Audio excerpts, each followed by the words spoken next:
오늘 18장 12절 교만이냐 겸손이냐, 여기에 따르는 멸망이냐 존귀냐, 이렇게 상반된 원인을 통한 상반된 결과를 말하는 거죠. 어떻게 살아야 되느냐, 어떤 믿음 생활을 해야 되느냐, 어떤 교회가 되어야 하느냐, 하나님의 말씀에 관한 교만이냐, 말씀에 관한 겸손이냐, 이것이 선봉이 되는 멸망이라면 뒤에 따라 이어져 오는 것도 멸망일 수밖에 없다는 것이고, 겸손하다면 길잡이가 존귀이기 때문에 영광이 계속 이어진다는 거죠. 여러분, 어떻게 살았지 회상하는 바벨론 공동체가 1차 수신자가 되는 역대기 예레미야 선지자를 통해 주신 말씀 앞에 겸손하지 않았기 때문에 그들이 노예가 되었다라고 하는 것이 역대하 마지막 장에 나오는 유다 멸망의 원인입니다.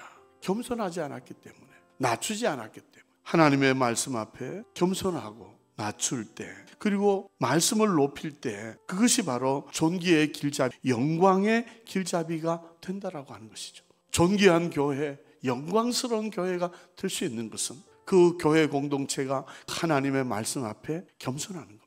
그렇기 때문에 듣기 전에 대답하는 미련한 자가 되지 말라는 거죠. 12절에는 교만한 자, 거만한 자, 13절에는 미련한 자입니다. 그래서 우리가 전도서 5장 말씀을 삼가 듣지 않고 제물 드리는 이 예배는 악을 행하는 것임에도 불구하고 그것을 알지 못한다는 거예요. 기도하는 것도 서원하는 것도 그것도 역시 듣지 않는 말씀이라면 함부로 하는 것이 될 수밖에 없다는 거예요. 그래서 전도서의 명제는 헛됨을 증명해 주는 거예요. 14절, 병을 이기는 심령이냐, 상한 심령이냐, 침체가 된 그것을 누가 일으킬 수 있냐. 마음의 즐거움은 양약이지만 심령의 근심은 뼈를 마르게 해요. 그러나 심령의 즐거움은 그것이 바로 보약, 양약이라는 거예요. 이것은 요한복음의 빛이 되고 그것이 생명이 된다는 겁니다. 로마서 1장이 정의하는 대로 아들이 우리의 구주 예수 그리스도라고 하는 이 사실을, 이 복음을 마태, 마가, 누가에서는요 다 빈집이 됩니다. 지혜의 말씀을 거부하는 것처럼.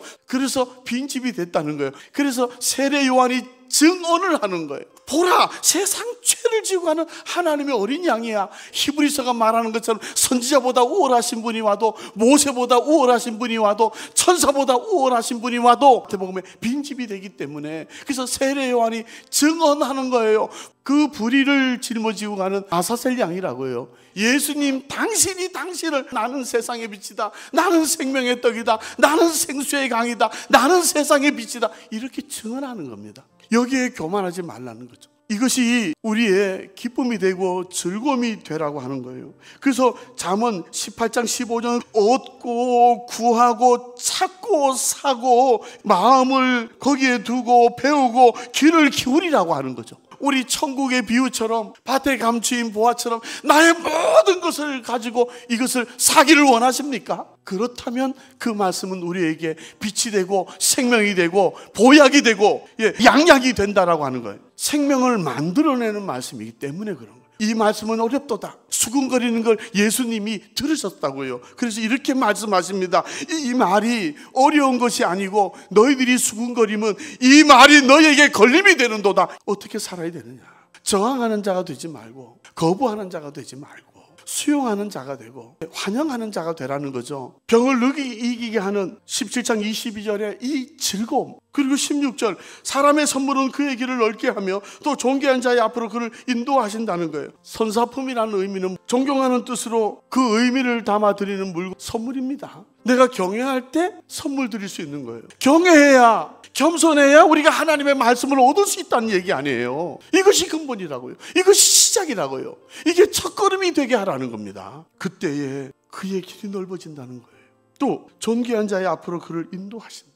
17절, 송사에서는 먼저 온 사람의 말이 바른 것 같으나 그의 상대자가 와서 밝힌다. 말이 먼저인 것 같지만 진리가 오면 무엇이 먼저여야 할지를 밝혀낸다. 네가 내 공의를 부인하려느냐, 내 의를 세우려고 나를 악하다 하겠느냐. 그러므로 내가 스스로 거두어드리고 내 의를 주장했던 이 의를 거두어드리고 다 티끌과 재 가운데 앉아서 회개, 그 갑절의 회복은 회개. 내가 증언하노니 그들이 하나님께 열심히 있으나 올바른 지식을 따른 것이 아니니라. 그건 결국 나의 열심과 나의 힘쓰면 하나님의 의에, 공의에, 투르스 진리에 복종하지 않으려고 하는 열심이라고요. 12절의 교만과 13절의 함부로와 14절에 저항하는 겁니다. 15절에 찾고 사고 기울이고 16절에 선물 필요 없어요. 17절에 이게 소견이고 불의가 아닙니까? 거기에 대해서 우리가 18장 8절에 남의 말하기를 좋아하는 자의 말은 별식과 같아도 뱃속 깊은 데로 내려간다. 그런 쓰레기를 뱃속에 넣고 싶으냐? 교만의 쓰레기를, 함부로 하는 쓰레기를, 저항하고 대항하고 거부하는 힘써 뱃속에 넣고 싶으냐? 그래서 우리는 오늘 이 쓰레기장이 아니라 하나님의 도서관으로 그 지혜의 생명수가 겸손한다면, 도면대로 한다면, 성령의 말씀은 생명의 말씀으로 이렇게 찾고 사고 기울이고 배워야 하고 선물을 준비하고 다시 불의를, 소견을 포맷하고 공의로 돌아간다면 그 지혜는 하나님의 도서관으로서 우리 안에 생수의 강이 되어 흘러갈 것입니다. 거기에 솟아나고 번성하는 역사가 우리가 이렇게 살기를 원하는 이 응답으로 나아갈 때에 우리에게 주시는, 또 교회에 주시는, 저와 여러분에게 주시는 지혜의 응답이 되시기를 주님의 이름으로 축원합니다.